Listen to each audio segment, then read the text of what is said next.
Eksodosy toko fa 7:30.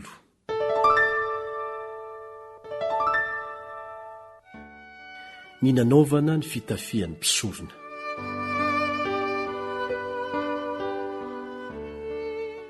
Ary tamin'ny manga sy ny volomparasy ary ny mena no nanaovany ny fitafiana makarakara, hanaovana fampompivavahana ao amin'ny fitoerana masina. Ary nanao ny fitafiana masina ho an'ny Arona izy, dia arak'izay efa nandidiany Jehova any Mosesy.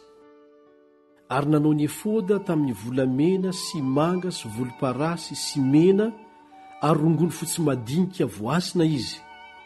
Ary namisaka ny volamena ho takelaka manify izy, dia nandidididy azy ho kofehy volamena, haasiny amin'ny manga sy ny volomparasy sy ny mena ary ny rongony fotsy madinika, dia asan'ny mpanenina mahay. Ary nataony soroka roa avy amin'ny sisiny roa ampikambanana azy. Ary ny fehikibo momba ny efoda izay teo amboniny dia niray taminy sady nitovy tarehy taminy, ka nataony volamena sy manga sy volomparasy sy mena ary rongony fotsy madinika voasina, dia arak'izay efa nandidiany Jehova any Mosesy. Ary ny vato berila nasiany randram-bolamena manodidina, ary dia nosoratany tahaky ny fanoratana fanomboakase araky ny anaran'ny fireneny zanak'Israely. Ary nataony teo amin'ny soroky ny efoda ny vato ho vato fahatserovana ho an'ny zanak'Israely, dia arak'izay efa nandidiany Jehova any Mosesy. Ary nanao ny sarotratra tamin'ny asan'ny mpanenina mahay izy, tahaka ny nanaovana ny efoda, dia volamena sy manga sy volomparasy sy mena ary rongony fotsy madinika voasina.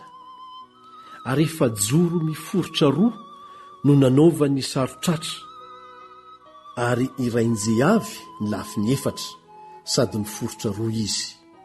Ary nasiany vato nalatsaka an-tranotranony izy, dia vato efatra andalana.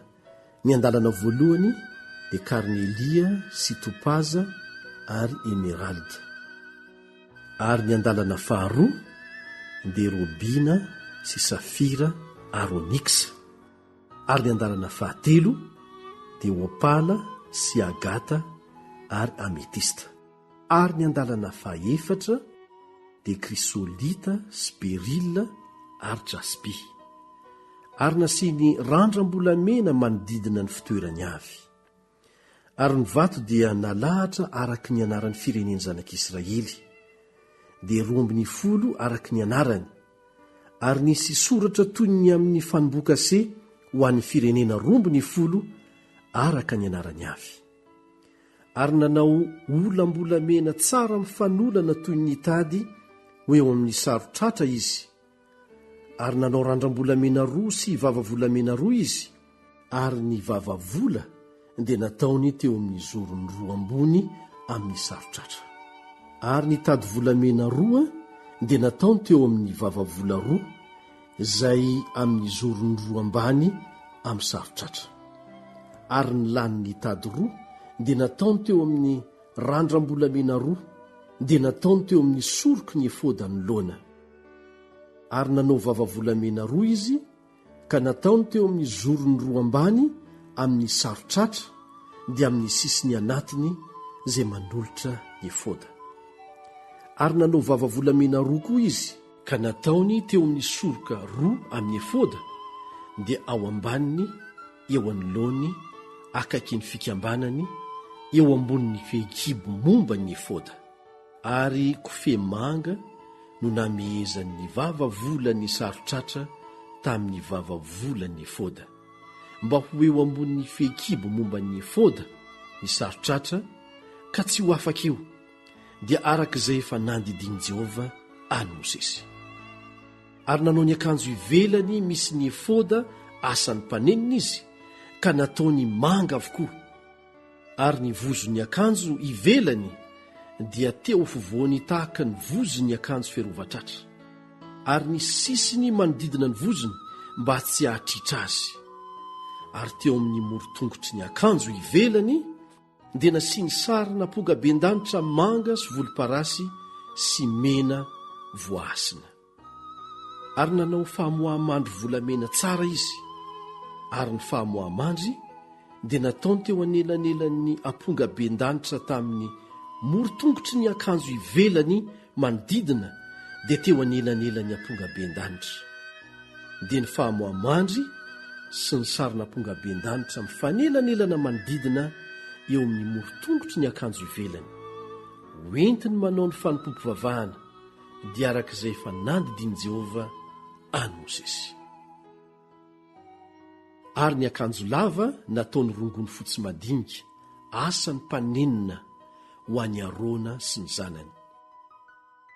Ary ny amama dia nataony rongony fotsy madinika, ary ny satroka tsara tarehy nataony rongony fotsy madinika, ary ny kalsaona fohy dia nataony rongony fotsy madinika voasina. Ary ny fehikibo nataony rongony fotsy madinika voasina sy manga sy volomparasy ary mena, asa ny mahay tenina samy hafa soratra dia arak'izay efa nandidiny Jehova any Mosesy. Ary ny takelaka ho eo amin'ny diadema masina dia nataony volamena tsara, ary nasiany soratra araka ny fanoratana amin'ny fanomboka-se hoe hamasinina ho an'i Jehova. Ary nasiany kofe manga hamehezany azy amin'ny hamama eo amboniny, dia arak'izay efa nandidiny Jehova any Mosesy. Ary vita ny asa rehetra tamin'ny taberna kely ny tranon'ilay fionana, fa ny zanak'Israely efa nanao arak'izay rehetra nandidiny Jehova any Mosesy.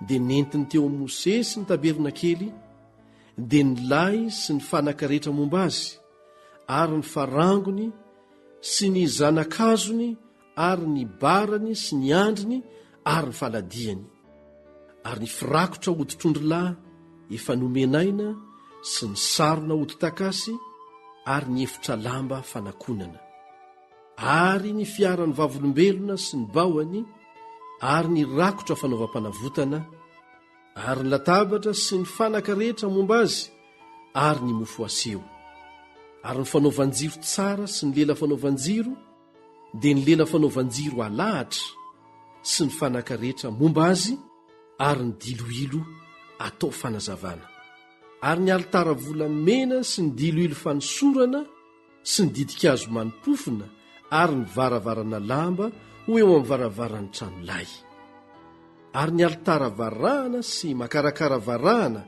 ho eo aminy, ary ny baony sy ny fanaka rehetra momba azy, ary ny tavy sy ny faladiany, ary ny fefy lambany ny kianja sy ny tsangatsangany sy ny faladiany, ary ny vavahady lamba eo amin'ny vavahadiny kianja, ary ny kofehiny sy ny tsimatra, ary ny fiasana rehetra momba ny taberna kely ny tranolay fionana, ary ny fitafiana makarakara hoenti manao fampompovavahana eo amin'ny fitoerana masina ho an'ny Arona mpisorona, sy ny fitafiany zanany hoentiny manao fisoronana.